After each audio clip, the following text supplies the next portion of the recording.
Përshëndetje të nderuar miq, përshëndetje të dashur ndjekës, ja ku po takohemi sërish së bashku me mua Tirona Lili në kanalin Monitor TV për të sjellur pranë jush lajmin më të fundit. Opinionisti i Big Brother, njëkohësisht edhe humani Arber Hajdari së bashku me fondacionin e tij Fundjava Ndryshe, ditën e djeshme është shpallur qytetar nderi në qytetin e Dibrës së Madhe në Republikën e Maqedonisë së Veriut. Kryetari i komunës, zoti Hekuran Duka, ka shpallur qytetar nderi me një vendim të komunës dhe këshillit të komunës Arber Hajdarin për të gjithë kontributin që ka bërë ndaj të gjithë shqiptarëve, për të gjithë dashamirësinë që ka dhënë ndaj të gjithë shqiptarëve dhe për të gjithë ndihmat që ka dhënë ndaj të gjithë shqiptarëve, qoftë atyre brenda në Shqipëri, Kosovë, Maqedoni dhe më gjërë. Zoti Duka në Facebookun e tij shkruan: biografia e zotit Arber Hajdari, që këshilli komunal i Dibrës e shpalli qytetar nderi i Dibrës me propozim të kryetarit komunës zotit Hekuran Duka.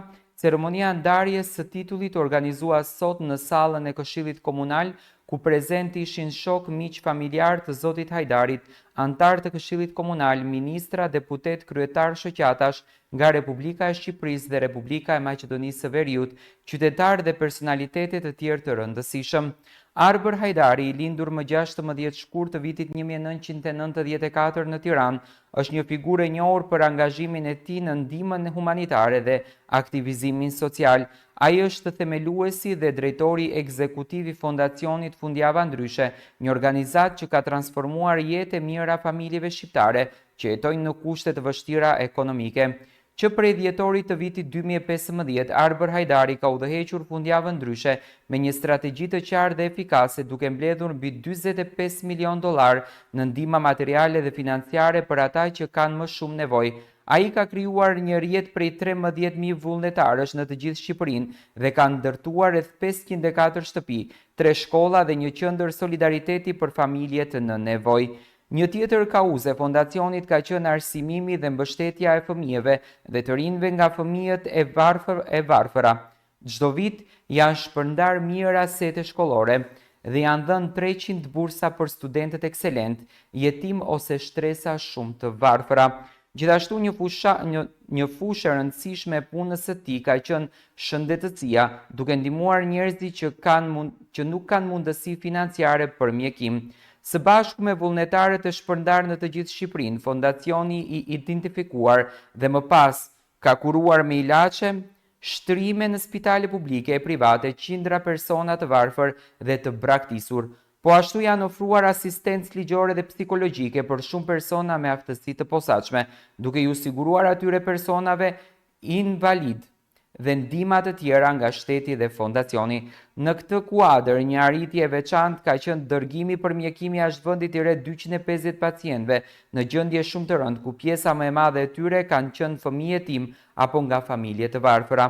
Përveç ndihmës humanitare, Arber Hajdari dhe Fundjava Ndryshe promovojnë çdo ditë vlerat morale, kulturore dhe artistike dhe patriotike të Shqipërisë dhe të gjithë trevave shqiptare jashtë kufijve shtetëror. Salla e promovimit të librave të fondacionit ka pritur edhe promovues falas vepra të akademive, shkrimtarëve dhe artistëve më të njohur shqiptar si Ismail Kadare, Bedri Islami, Ethem Ruka, Helena Kadare, Ago Nesho, Namik Dokle, Bujar Kapexhiu e shumë të tjerë.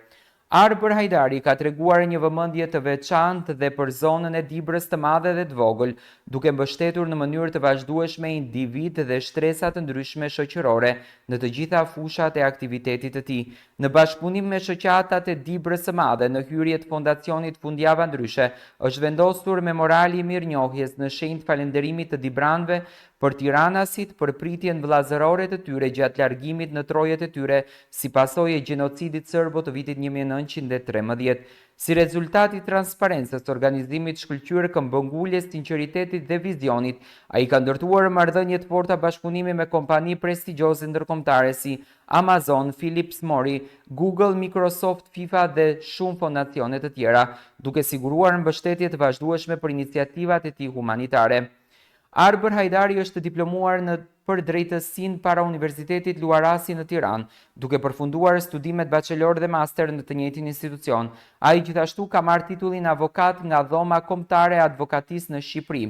Çmime të ndryshme, të cilat ka marrë Arbër Hajdari, janë të shumta. Me aftësi të spikatura në financat, organizim dhe komunikim, Arbër Hajdari ka ndërtuar një karrierë të suksesshme, duke i dhënë përparësi ndihmës ndaj të pamundurve.